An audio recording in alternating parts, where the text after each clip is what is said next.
Avec les progrès de la science et notamment ceux de la médecine, eh bien, on peut, guérir certaines maladies et on elle a mis au point des techniques de réanimation qui peut prolonger l'espérance d'une vie et du coup, la mort elle-même est retardée et la mort est presque devenue tabou maintenant dans nos sociétés et c'est dans cet esprit de presque de combat, hein, presque de toute puissance, on peut dire.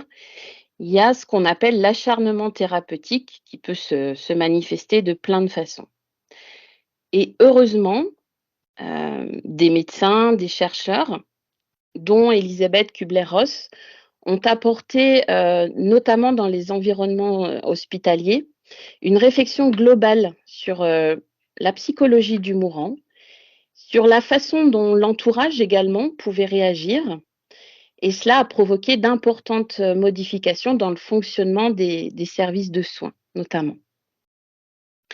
Et il y a les soins palliatifs qui ont été créés. Donc c'est un espace où les soins sont basés sur, une prise en charge globale de toutes les dimensions de l'humain, hein, physique, psychologique naturellement, spirituelle et même sociale de la personne qui est, par exemple, en phase terminale ou souffrant d'une maladie incurable. Le but, c'est vraiment de préserver la meilleure qualité de vie possible jusqu'à la mort. Alors c'est important de connaître les étapes par lesquelles, passent les personnes en fin de vie, parce qu'en tant qu'accompagnant, ça nous aide à reconnaître, parfois de façon très subtile où la personne en est et de pouvoir, alors non pas s'adapter, mais, offrir réellement un espace où la parole, où les émotions, où les questions peuvent être accueillies sans aucun jugement.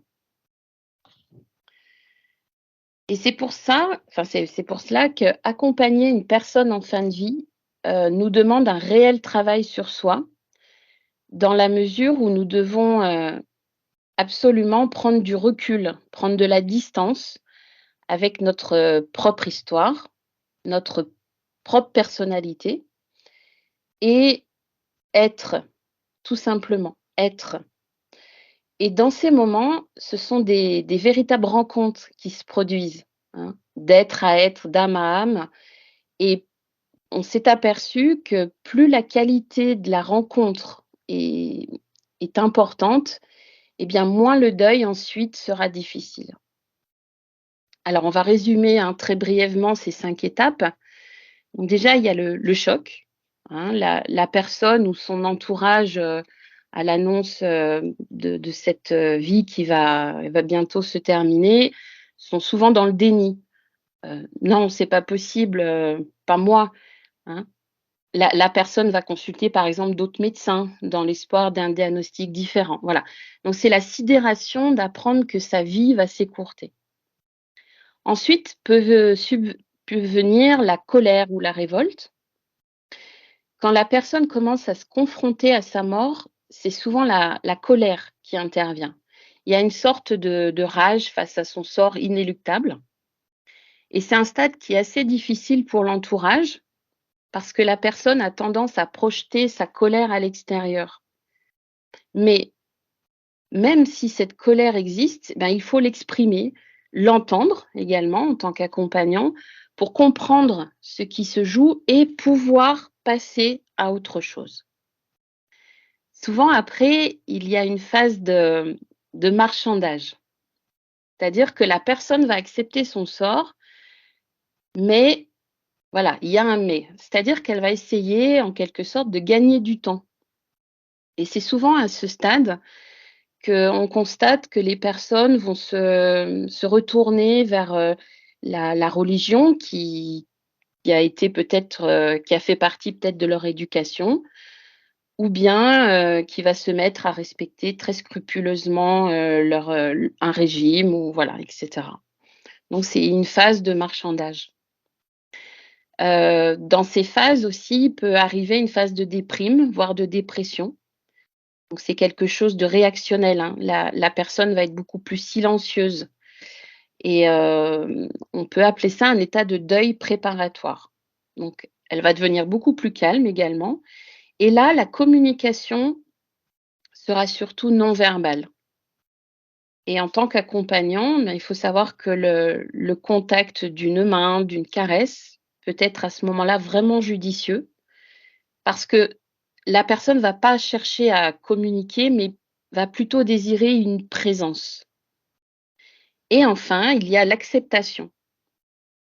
Alors ce stade est décrit comme étant, ni joyeux ni malheureux. C'est ainsi, la personne est prête à mourir et commence, à en parler clairement. Alors en tant qu'accompagnant, qu'est-ce que nous pouvons faire? Eh bien nous on l'a déjà évoqué, le fait de se trouver face à quelqu'un qui va mourir peut susciter des craintes inhérentes à nos propres angoisses, hein, à notre propre histoire et à notre conditionnement ou nos croyances. Et on peut avoir peur de ne pas savoir quoi dire, de ne pas savoir comment réagir. Mais souvent, c'est quand on analyse bien, c'est la peur de se retrouver face à une situation que l'on pense qu'on ne maîtrisera pas. Et donc pour agir ou pour être en toute justesse, ça demande de la disponibilité et il faut dépasser cette peur de cette situation difficile, de ne pas fuir, passer au-delà de la peur et là, en fait, on s'aperçoit que la relation est beaucoup plus facile que l'on ne l'avait imaginé, en fait. Il y a aussi cette notion de vérité. C'est pour ça qu'il faut, beaucoup de temps, de disponibilité et de prise de recul pour que, la vérité, hem, si la personne, pose des questions ou le demande, soit amenée à son initiative. Et pour cela, il faut une écoute réelle, une écoute active de cette personne en fin de vie. Et donc, ça permet de savoir ce dont il a besoin, tout en respectant son fonctionnement et ses propres défenses, en quelque sorte, psychologiques. Donc, l'écoute est extrêmement importante. Il y a cette disponibilité et cette écoute. Il faut vraiment qu'elle soit d'une qualité très fine et parce que être disponible, ça veut dire qu'on propose à l'autre un réel espace où il a toute sa place. Donc on se met en retrait et par rapport à cette écoute, au moment de la mort, on a remarqué que les adultes, aussi bien que les enfants, hein, ne s'expriment plus toujours en langage clair, rationnel et facilement compréhensible. Parce qu'en fait, ils sont vraiment préoccupés, ou perturbés, hein, par ce face à face avec la mort. Et ils utilisent un langage beaucoup plus difficile à comprendre. Le docteur Kubler-Ross appelle cela le langage symbolique. Mais si on est seulement à l'écoute, sans forcément chercher à comprendre à rétorquer ou à converser en fait, eh bien, juste l'écoute, on apprend au fur et à mesure ce langage et on découvre que ces personnes nous parlent tout simplement de leur mort, alors avec des métaphores, de façon parfois très poétique, mais c'est cette écoute qui va permettre, d'accueillir cette parole. Il est important aussi de respecter le silence, hein, on l'a vu dans certaines phases, c'est très important et on verra en deuxième partie que c'est même indispensable pour respecter le processus. Et la seule communication possible dans le silence passe soit par le regard, si c'est possible, ou bien par le toucher, caresser ou serrer une main, le visage. Il y a une psychologue qui a beaucoup transmis sur le sujet, Marie de Hennezel, qui explique que la mort est un événement à vivre et qu'accompagner quelqu'un, eh bien, nous oblige à s'interroger sur notre, façon de vivre, sur nos choix et nos priorités. C'est vrai que les soins qui peuvent être prodigués, dans ces moments-là sont techniques, mais l'accompagnement nous engage, nous, en tant qu'êtres. La théosophie, nous donne vraiment des clés en changeant notre regard sur la mort, et notre humanité nous permet de ne pas oublier que le mourant est un être vivant jusqu'au bout et qu'il faut vraiment valoriser le temps qui reste. Alors, il faut du temps pour, une naissance, pour accueillir un enfant, mais il en faut aussi pour accueillir l'autre dans le mourir. Donc il ne faut pas être seul quand on accompagne, parce que même si l'accompagnement est souvent, une relation duel, il faut savoir s'entourer pour, exprimer à son tour, nos émotions et comprendre aussi qu'il s'agit d'une responsabilité collective. On dit souvent en théosophie que la naissance et la mort sont les 2 portes de la vie. Donc, heu, essayons d'être présents aussi bien pour accueillir une naissance que pour accompagner les personnes en fin de vie, en étant le plus souvent ouv en étant le plus ouvert possible, en prenant le plus de recul avec notre aspect personnel, et cette expérience d'accompagner les mourants nous donnera confiance en la vie. Et pour conclure cette, 1re partie, on voulait vous lire un extrait d'un livre qui s'appelle «Les derniers fragments d'un long voyage». C'est, Catherine Singer qui a écrit. C'est un témoignage très poignant dans ses propres mots, de son vécu dans les derniers instants. Donc Catherine Singer, c'était une femme qui savait vraiment s'émerveiller de tout, et quand elle est tombée malade, elle a continué à écrire, et jusqu'à son dernier jour. Et le premier extrait, illustre bien cette phase d'acceptation. Donc elle le dit dans ces mots, et c'est voilà. «Il est bon et juste d'accompagner jusqu'au bout ce qu'on ressent, d'aller au plus aigu de la pointe, pour être délivré de quelque chose, surtout le rejoindre de si près qu'on sente le souffle du dragon dans la nuque. Oui, seulement si je suis capable d'accompagner ma misère, de l'admettre, de la reconnaître, elle prendra fin. Mais si je tente de surmonter, de succomber à l'héroïsme ou à la seule indignation, c'est horrible, alors tout se durcit, se prolonge. En prenant dans notre responsabilité ce que nous vivons, ce que nous faisons, ce que nous disons, nous avançons sur un chemin de paix.» Et pour terminer, le deuxième passage, qui est extrêmement poétique et émouvant et qui donne vraiment confiance. Ce qui est bouleversant, c'est que quand tout est détruit, il n'y a pas la mort et le vide comme on le croirait, pas du tout. Je vous le jure, quand il n'y a plus rien, il n'y a que l'amour. Il y a plus que l'amour. Tous les barrages craquent. C'est la noyade, l'immersion. L'amour n'est pas un sentiment, c'est la substance même de la création. Je croyais jusqu'alors que l'amour était reliance, qu'il nous reliait les uns aux autres. Mais cela va beaucoup plus loin. Nous n'avons même pas à être reliés, nous sommes à l'intérieur les uns des autres. C'est cela le plus grand vertige. De l'autre côté du pire t'attend l'amour. Il n'y a en vérité rien à craindre.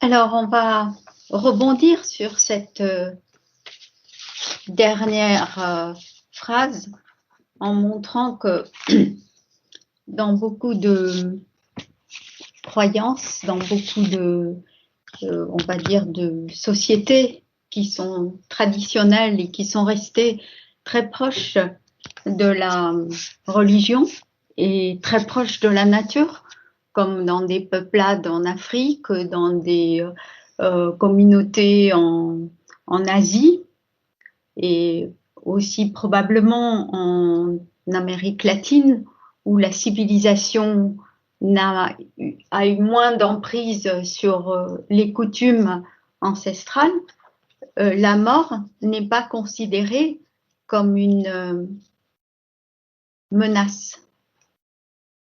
Et on dit même qu'il se passe quelque chose d'extraordinaire. Et la théosophie va jusqu'à dire, enfin, pas seulement la théosophie d'une manière restrictive, mais en prenant les idées fondamentales de ce qui se passe au niveau de l'âme, on peut même parler d'un moment privilégié d'extase. Alors, nous parlons de mourant, de l'accompagnement du mourant, mais il est important, comme il a été dit dans le début de l'exposé qu'on vient d'entendre, que l'accompagnateur peut avoir une attitude différente en fonction de ce qu'il sait ou de ses convictions. Alors, il ne va pas les imposer, comme on l'a bien compris en écoutant tout à l'heure ce qui a été dit, cette écoute qui est une attitude vraiment respectueuse où l'autre a une place dans notre espace. Donc, on a bien compris que c'est une écoute qui est vraiment très solennelle et qui après quelque chose de peut-être un peu sacré même. Mais cette écoute, elle peut avoir une attitude qui, pour celui qui a une certaine connaissance et une certaine conviction et que la théosophie apporte, il peut avoir une écoute qui est beaucoup plus, on va dire, constructive, puisque par le silence, les pensées continuent d'agir. Parce que nous avons bien compris, les pensées, les sentiments, les idées forces communiquent avec les uns avec les autres et nous n'avons pas besoin de paroles ou de gestes, même si parfois il y a des gestes, il y a le toucher, mais on n'a même pas besoin de cela. Une écoute très attentive dans le silence est parfois très utile, surtout quand le mourant lui-même a la conviction de cette réalité et de la survivance de l'âme. En effet, l'âme est le penseur, c'est cet ego ou ce jeu, ce centre de conscience qui se réincarne, qui passe d'une vie à une autre, mais avec une période de repos entre deux vies. Et on comprend bien que dans cette attitude, même si il est tout à fait normal que la mort est une rupture quelque part de contact sur le plan physique, nous sommes quelque part un peu chagrinés, surtout en tant que personnalité, et qu'on sait que même si la personne est très âgée et qu'elle va partir, on est satisfait que la personne a vécu une vie peut-être très utile, mais on est aussi quelque part un petit peu triste de ne plus avoir de contact. Mais ça, c'est normal. On ne va pas nier ces sentiments. Mais par contre, le processus de la mort que nous allons décrire peut apporter un bienfait et va permettre d'accélérer le processus de deuil parce que la personne se conforme aux lois de la nature. Tous ceux qui font partie des accompagnants et puis l'entourage de la mort. Alors, du mourant, pardon. Alors, donc on a dit que l'âme, si on fait un parallèle entre le fait que l'âme, comme on nous l'a dit tout à l'heure, cette âme arrive dans un corps et que c'est une responsabilité collective, on comprend bien que c'est une âme ancienne qui vient dans un nouveau corps. Donc, on a beaucoup d'affection pour un bébé nouveau-né, on a beaucoup d'affection pour celui qui va partir, mais en même temps, on sait que l'âme est indépendante, l'âme survit. Et cette idée va donner une certaine conviction, va donner un certain ancrage dans notre attitude intérieure. Alors, qu'est-ce que la théosophie peut nous apporter? C'est que, quelles que soient les circonstances, il y a un processus intérieur qui est structuré, qui est, on va dire, balisé, qui est prévu par la nature, parce que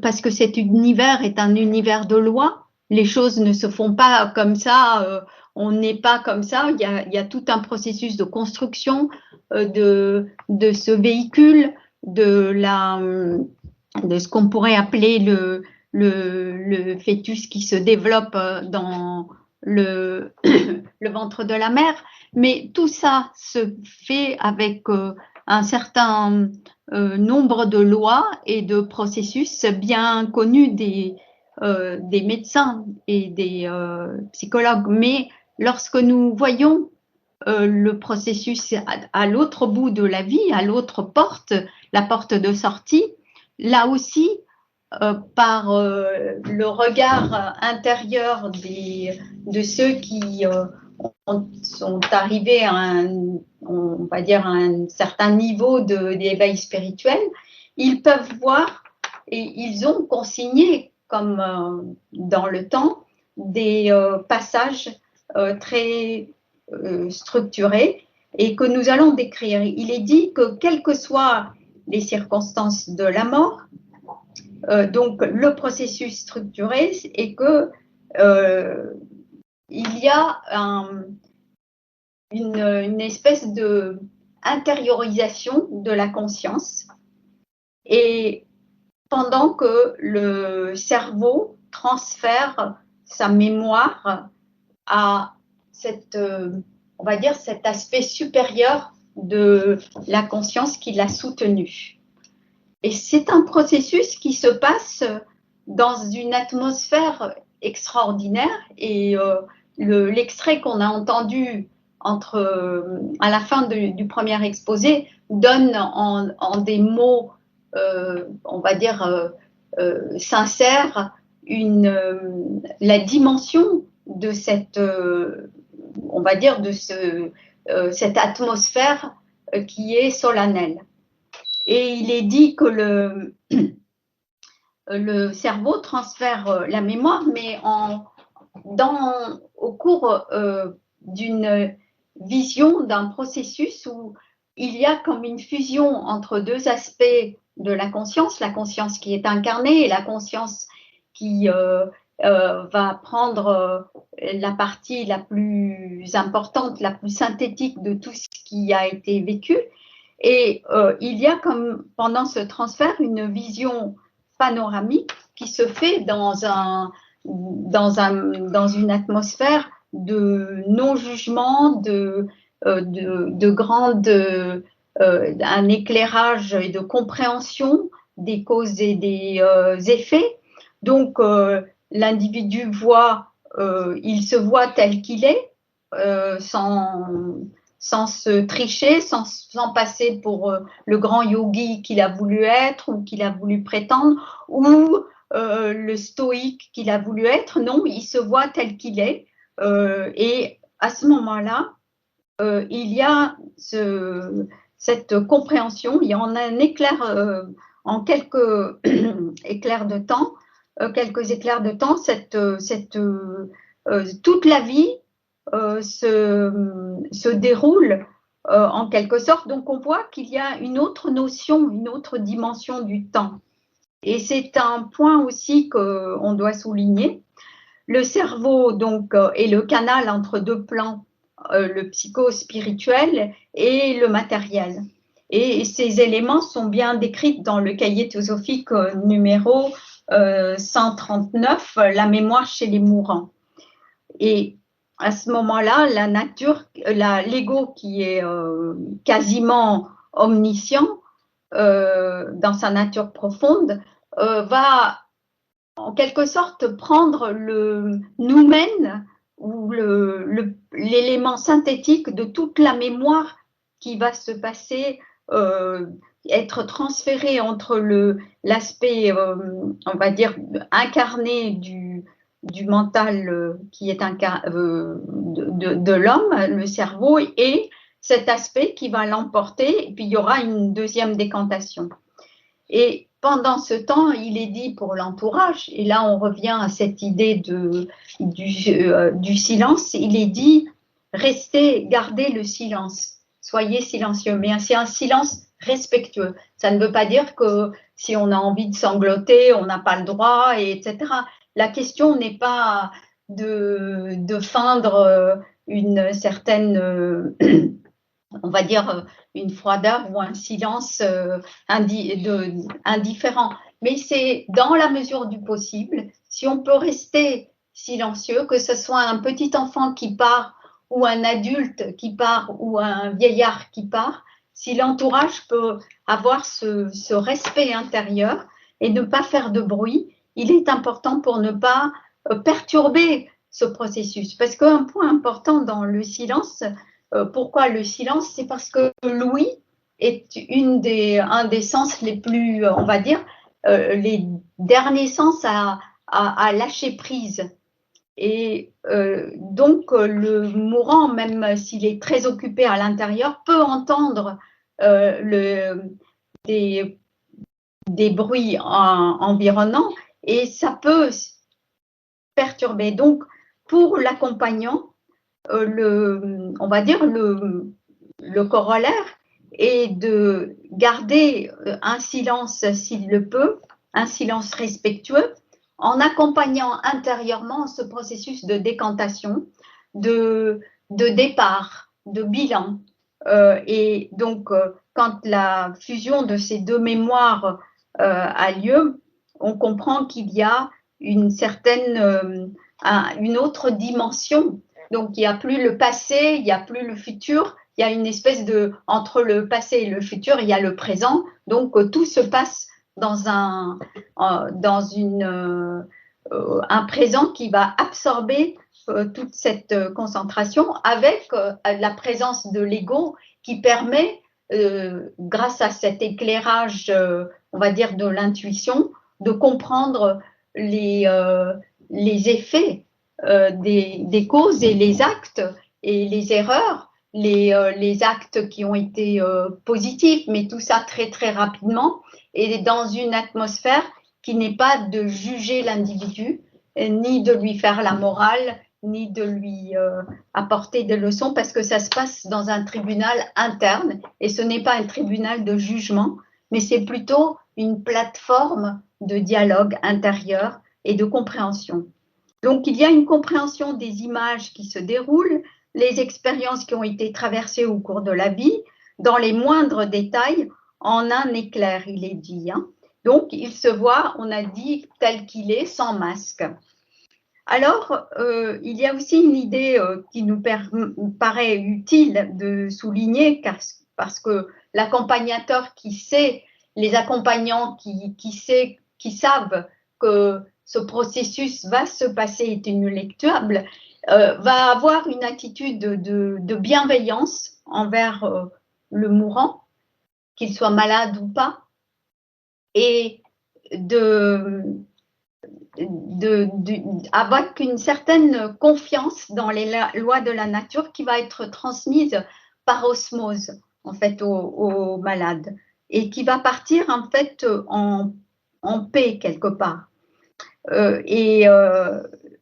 Donc il y a avant que ces derniers instants arrivent, si on a l'occasion d'aider le mourant à faire le bilan de son vivant, il est important dans l'atmosphère de cette vision panoramique, c'est-à-dire de ne pas considérer que la vie a été un échec, qu'il y a eu des erreurs, parce que karma est là. La loi de karma est une loi qui va permettre des réajustements. Donc, si la personne a l'impression de ne pas avoir peut-être redressé des torts, de ne pas avoir accompli telle ou telle chose, on va apporter l'éclairage nécessaire de la confiance dans la loi de karma, qui est cette loi qui va réajuster pour apporter l'harmonie et qui le fait avec intelligence, miséricorde et on va dire, un certain dessein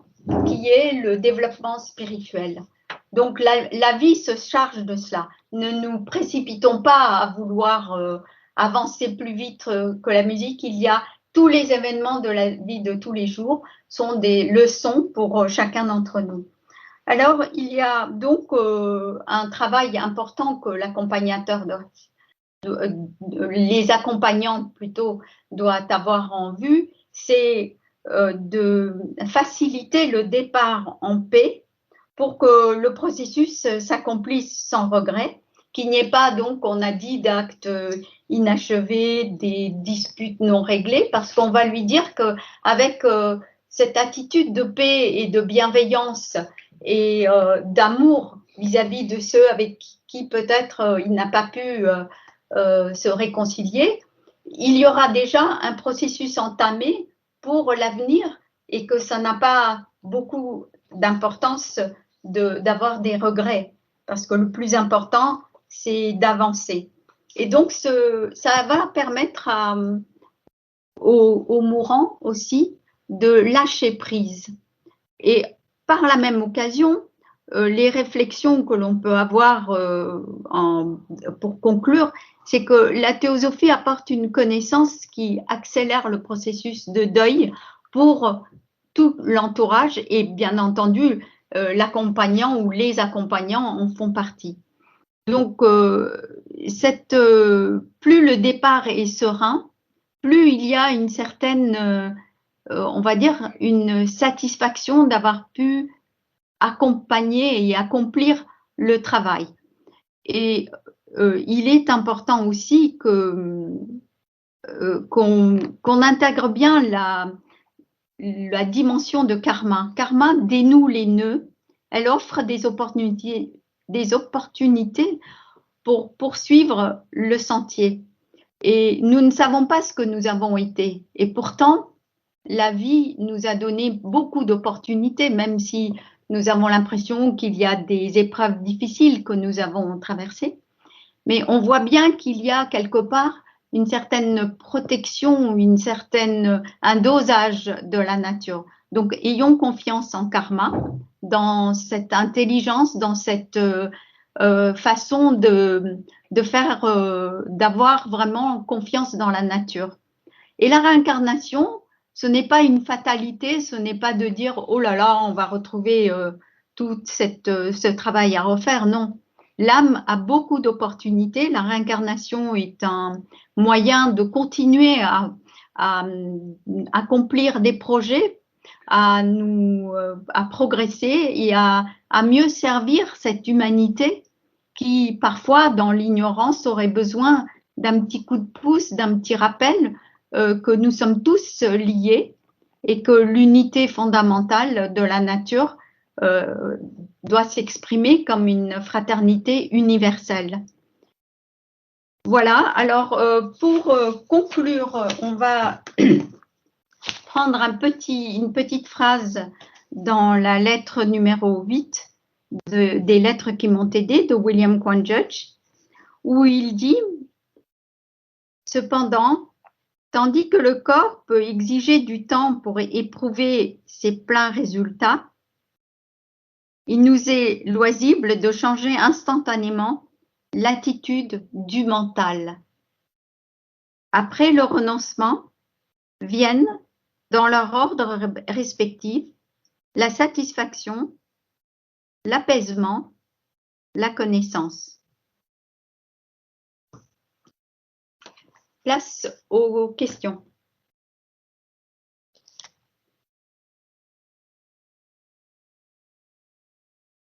Oui, il y a une question? Oui, j'aurais voulu savoir que faire lorsque le mourant ne communique plus, mais que l'on comprend qu'il y a en lui une lutte pour abandonner le corps. Est-ce qu'on peut l'aider à passer derrière la porte du monde physique à ce moment-là? Charlotte, tu veux commencer?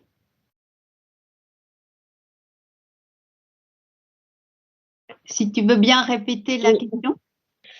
Alors, si on sent qu'il y a comme une lutte pour abandonner le corps et partir, qu'est-ce que nous, en tant qu'accompagnants, on peut faire? Il a été parlé tout à l'heure de l'attitude intérieure.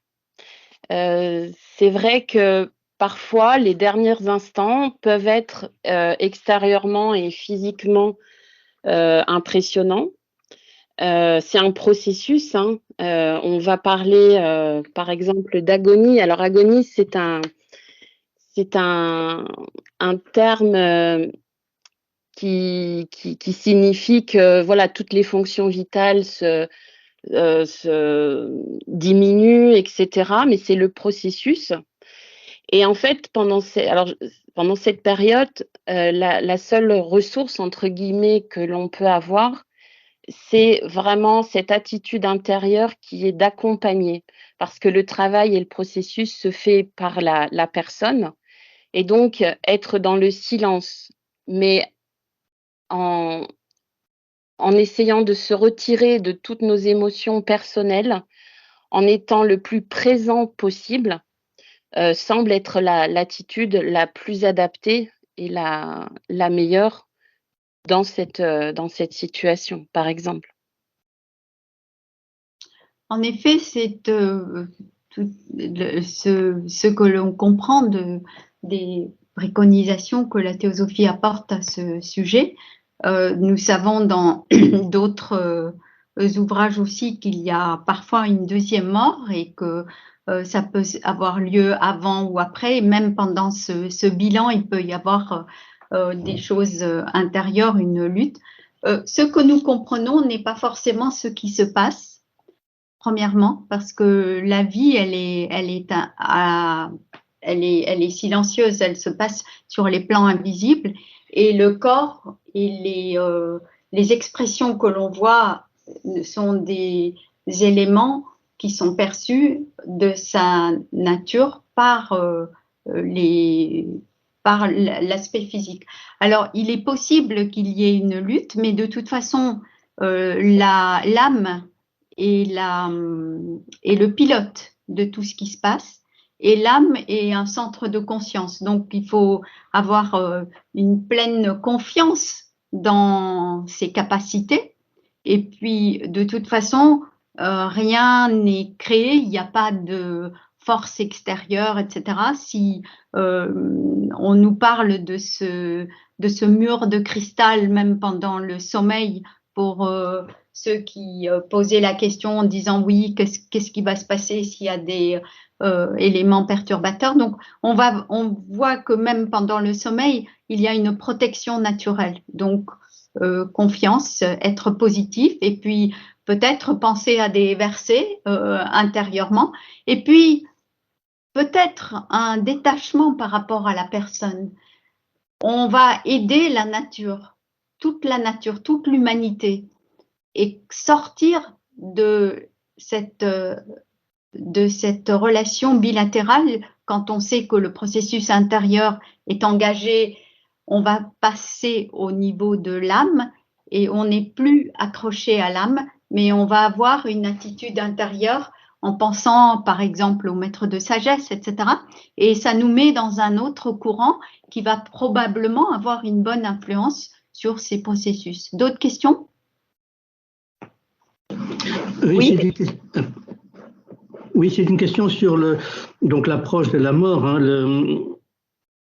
c'est une pratique qui est décrite par Cicéron dans un de ses ouvrages, où dans des sociétés anciennes, on consultait les mourants pour avoir des conseils pour les vivants et des conseils aussi sur leur futur. Alors, quel peut être le sens de ce genre d'anciennes pratiques? Est-ce qu'elles auraient encore un sens aujourd'hui?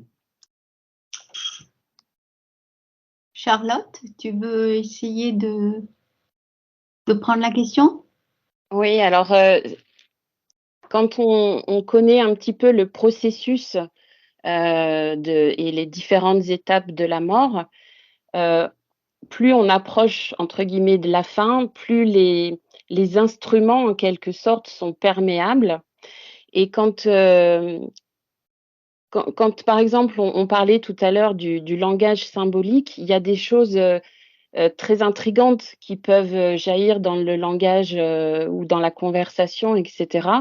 Et peut-être que cette perméabilité est due au fait que la nos instruments, en fait, ces instruments ont accès à ces plans de conscience beaucoup plus élevés.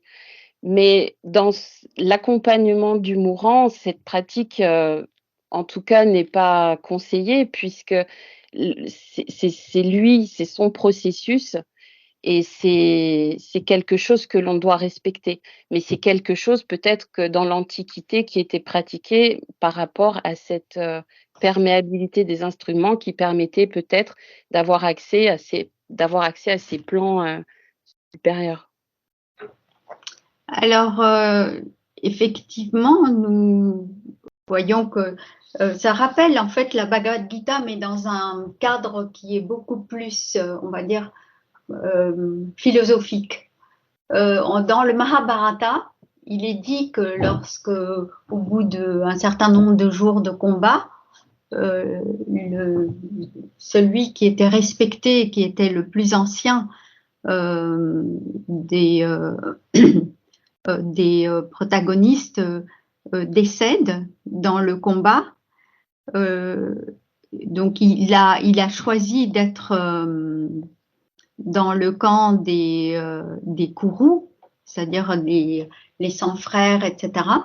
Et donc il y a bien entendu Yudhishthira, les Pandavas, les 5 frères rejoignent leurs cousins pour être aux côtés de cet ancêtre qui est en train de mourir et et font un peu comme la paix. Ils acceptent toutes les bénédictions que ce mourant leur transmet.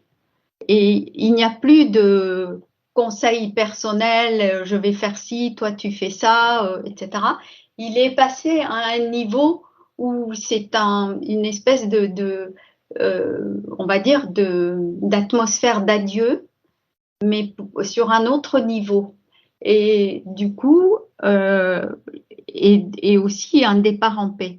Et après, le combat reprend, etc.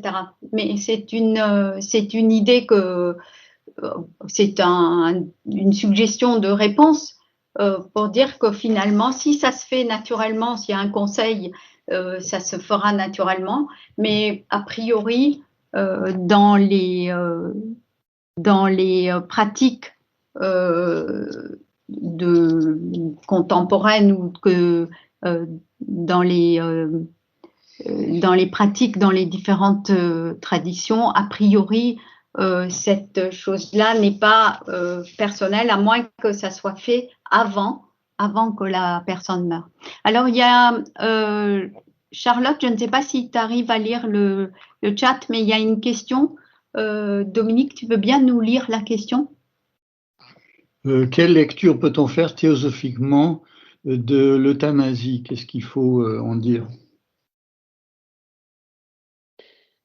Alors l'euthanasie, ça signifie étymologiquement la bonne mort. Aujourd'hui, dans notre société, l'euthanasie, c'est cette administration volontaire, en fait, à un malade ou à quelqu'un qui a une maladie incurable d'un produit ou de quelque chose dans le but d'abréger la durée de sa vie à cause de la souffrance, par exemple. Dans tous les travaux qui ont été faits par rapport aux demandes, alors des fois ça peut être la demande de la personne, mais aussi de la famille, on s'est aperçu que la réelle demande, le réel besoin qu'il y avait derrière la demande, c'était surtout de soulager la douleur, mais pas que la douleur physique, la douleur psychologique aussi, qui peut être l'angoisse, l'anxiété, etc. Et qu'une fois qu'on avait identifié le besoin, qu'on y avait répondu, avec, notamment, par exemple, une présence, avec des médicaments qui soulageaient la demande disparaissait, dans la plupart des cas, hein. Enfin, dans la grande, grande majorité des cas. Donc c'est pour ça que les soins palliatifs ont été créés et il est évident qu'on est vivant. Alors, c'est quelque chose qui peut paraître commun, mais on est vivant jusqu'à sa mort et on peut valoriser ce temps jusqu'au bout. On peut l'exploiter, l'optimiser jusqu'au bout. Donc, c'est la première demande de l'euthanasie pour mourir, pour abréger ses souffrances, n'est pas une option. En tout cas, elle doit être creusée et identifier les besoins sous-jacents. En effet, la vie fait que la loi de la nature est pleine de sagesse et nous arrivons sur Terre dans certaines circonstances et nous en repartons aussi comme donc selon les lois de karma. D'un autre côté, on n'est pas là à jouer au masochiste en disant il faut que je souffre pour partir, mais il est possible et souvent beaucoup d'étudiants en théosophie disent pas d'acharnement thérapeutique parce que il y a une frontière très très mince entre l'acharnement et parce qu'on veut continuer à vivre et puis on veut etc. ou que parce que l'entourage, les médecins pensent qu'il est important de faire vivre la personne dans le corps physique ou à la limite la personne qui dit je ne veux plus souffrir et donc je voudrais qu'on me laisse partir. Mais l'euthanasie va un peu plus loin, semble-t-il. Donc, si comme il a été dit, on soulage la souffrance et que la personne, souvent, il y a une transformation qui se passe dans l'individu et la personne accepte de partir, il peut y avoir un certain lâcher-prise de l'individu même, c'est-à-dire de cette âme qui va lâcher prise, comme quand on attend, par exemple, que son enfant vienne de l'étranger parce que la famille l'a averti et il faut qu'il vienne dire adieu à sa mère. C'est déjà arrivé. L'entourage est là, mais la personne attend que ce fils ou cette fille arrive et quand adulte, l'enfant arrive et là, il y a comme un contact qui se fait, même quand la personne est un peu dans un semi-coma, à ce moment-là, la personne lâche prise. Et nous avons beaucoup de cas comme ça, lorsque la personne, l'être, et les médecins le disent souvent dans certains milieux hospitaliers, même quand quelqu'un a des maladies, on va dire, de longue durée, des maladies qui paralysent, qui sont là, c'est la personne a décidé de partir. Donc il y a une espèce de conscience intérieure. Alors la décision de l'euthanasie, on ne peut pas là froidement parce qu'on n'est pas du tout confronté à ce problème apporter une réponse définitive. C'est à chacun de prendre la responsabilité de cette décision, mais ce que l'on peut dire, c'est que la théosophie est bienveillante et que dans un autre cas, on va peut-être enchaîner, puisqu'on a un peu quelques minutes encore, dire que dans des cas où il y a des morts violentes qui arrivent, etc., là, on dépasse un petit peu le contexte du sujet des mourants. Il y a des éléments très intéressants qui sont donnés en théosophie dans certains articles ou dans certains manuscrits et on dit qu'il y a comme une espèce de protection quand les individus sont projetés violemment dans le domaine de la mort, alors que c'était prématuré par rapport au cours normal, l'échéance normale qui était prévue à la naissance. Ça peut arriver, les accidents, les guerres, voilà.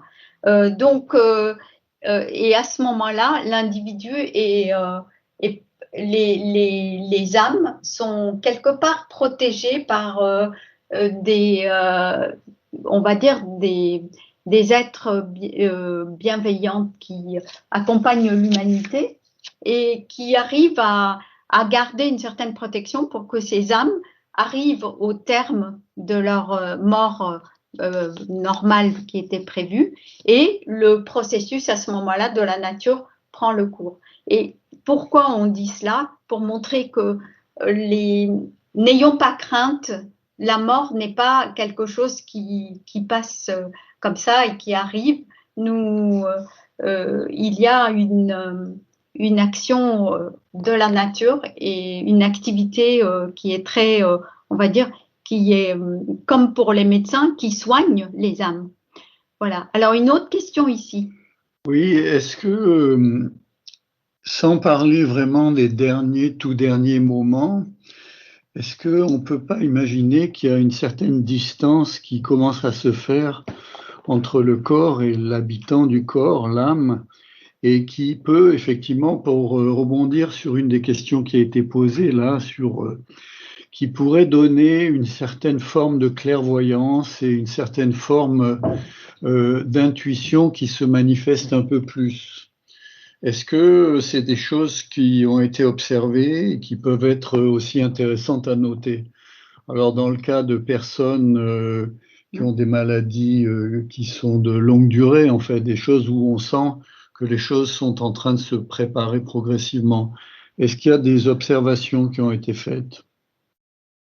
Dans l'article Mémoire chez les mourants ou d'autres anecdotes, il y a un sursaut, on va dire, parfois, de clairvoyance, de pouvoir aussi, de la capacité de parler une langue, etc., ou d'une vision. Et tout cela sont donnés, mais il est évident que les médecins ou dans les milieux hospitaliers, il y a certainement des cas, plus d'un cas, qui révèlent ces sursauts de clairvoyance. Pourquoi? Parce qu'on a l'impression que là, encore une fois, le mécanisme de distance, nous sommes tout le temps sollicités vers l'extérieur et du coup, on n'écoute pas on n'est pas souvent tourné vers l'intérieur, on est là, on pense que l'autre est un obstacle, l'autre va nous faire mal ou qu'on est attaché à l'autre, bon, l'amour, le détachement, etc. Mais en même temps, il peut y avoir une certaine, on va dire, distance quand la personne est en train de préparer, de s'approcher de la mort et toutes les sollicitations matérielles extérieures vont être réduites.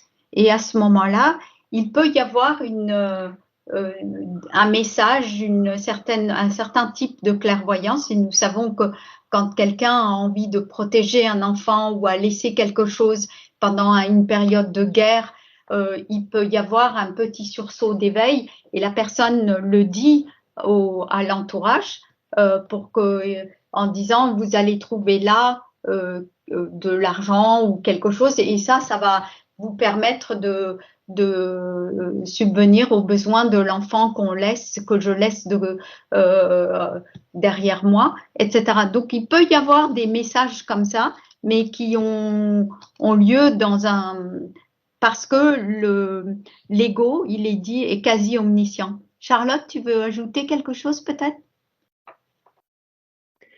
Non, c'était un peu l'idée quand on parlait que dans une maladie longue, par exemple, où la personne devenait de plus en plus perméable, c'est dans ce sens où les véhicules, peut-être tout doucement, commencent à se détacher. Et il a été observé assez fréquemment dans certains types de maladies où la personne commençait à voir des choses. Alors peut-être que c'est de la clairvoyance, etc.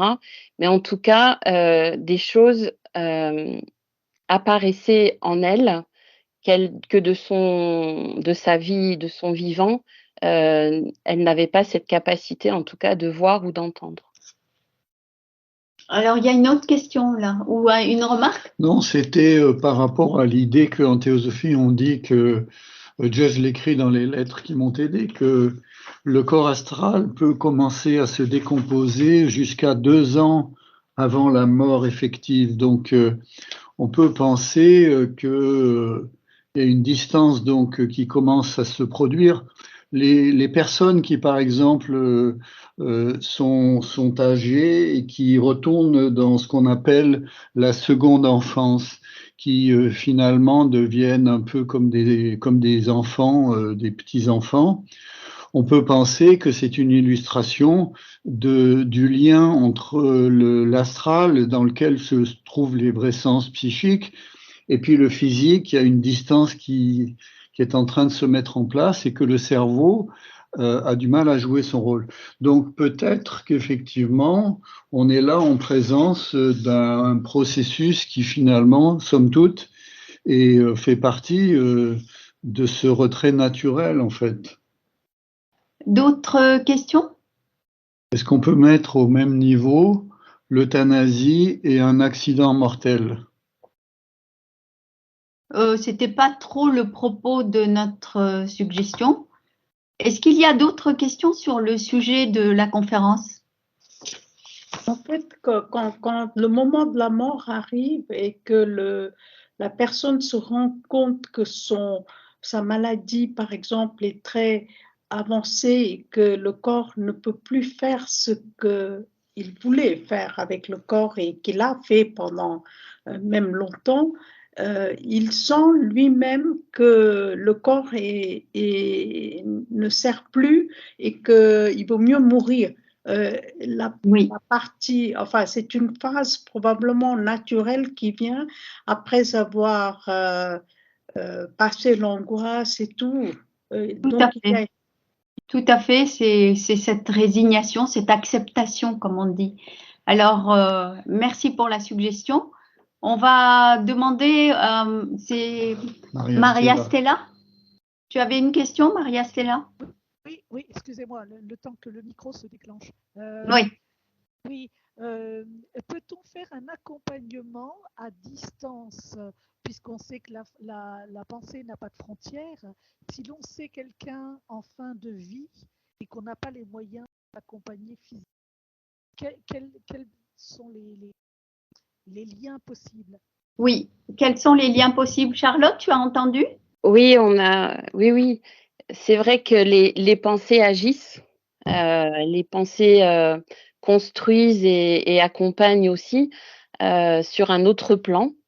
Mais c'est vrai que penser à la personne et envoyer en quelque sorte,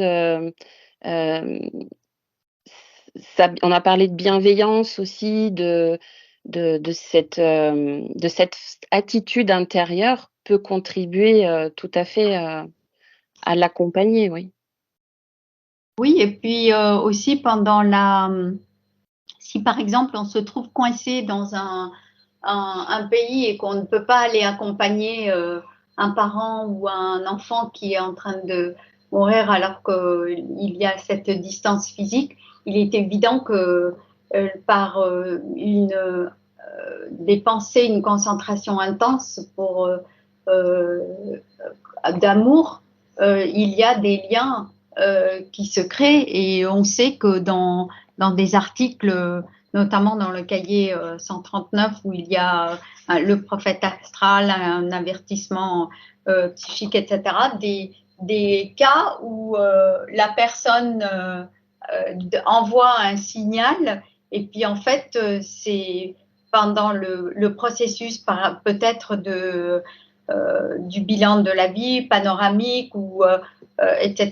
Il y a comme une pensée forte qui va avertir la personne qui est à distance ou à l'inverse, la personne étant avertie peut se connecter et le faire. Mais évidemment, il faut que ces choses-là se fassent naturellement. Il faut que ça se fasse avec le plus grand, on va dire, la plus grande spiritualité et la confiance dans la nature complète et non pas personnelle. Parce que là aussi, c'est un peu tentant et nous connaissons des cas, des personnes qui étaient extrêmement convaincues et très actifs que au niveau théosophique, dans les études, qui disaient que c'était une tentation qui existait de vouloir continuer à garder le contact alors que la personne était défunte, donc d'un proche, etc. Donc, sachant que c'est à chacun de faire ce travail, la question n'est pas de dire on n'a pas le droit de penser à l'autre et des choses comme ça, parce que là, c'est vraiment mal comprendre le message de la théosophie, mais c'est d'éviter de mettre le grappin sur la personnalité et de faire en sorte qu'on accompagne même un parent, par exemple. Il y a un moment où on sait que, par exemple, un père ou une mère va mourir, on va l'accompagner en tant qu'âme et envoyer toutes les pensées d'amour, mais quand on va au plus profond de cette idée d'amour, comme la lecture qui nous a été faite, on voit bien que c'est plus ce qui relie les individus, c'est quelque chose d'autre, une autre dimension. Alors on va peut-être conclure notre soirée avec une courte lecture de cet article qui s'appelle « Mémoire chez les mourants ». Aucun homme ne meurt fou ou inconscient, comme l'affirment certains physiologistes. Même un individu en proie de la folie ou à une crise de délirium tremens, à son instant de parfaite lucidité au moment de la mort, bien qu'il soit incapable de le faire savoir aux assistants. Souvent, l'homme peut paraître mort. Pourtant, après la dernière pulsation, entre le dernier battement de son cœur et le moment où la dernière étincelle de chaleur animale quitte le corps, le cerveau pense et l'ego passe en revue en quelques brèves secondes l'intégralité de sa vie. Merci amis, alors au trimestre prochain pour nos activités. Ah oui, demain on a aussi quelques activités qui vont commencer. Merci, bonne soirée.